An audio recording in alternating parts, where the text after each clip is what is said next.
روز چهارشنبه 20 اپریل تقریبا ساعت 15:10 به وقت محلی در کیلومتر 87 شوروی M5 اورال در حدود نویه سیزران ولایت سمار روسیه صدمه مرگوور روی داده باعث هلاکت یک شهروند تاجیکستان شد.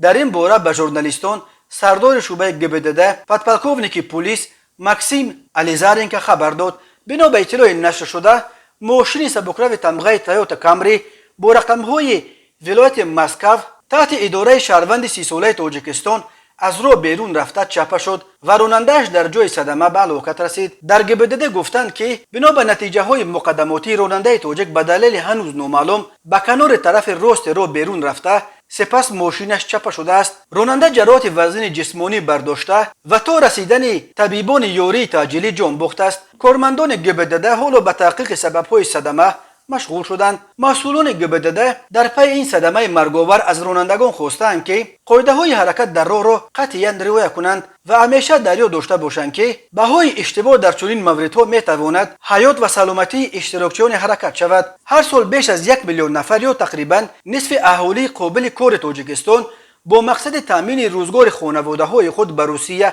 به مردکاری میروند و هر سال در روسیه بیش از 1000 نفر از مهاجران تاجیک به علت‌های گوناگون ترک این دنیا میکنند. صدمه ها در راه ها و همچنین فلاکت ها در جای کار و جای زیست یکی از علتهای عمده مرگ مهاجران تاجیک در روسیه به شمار می رود.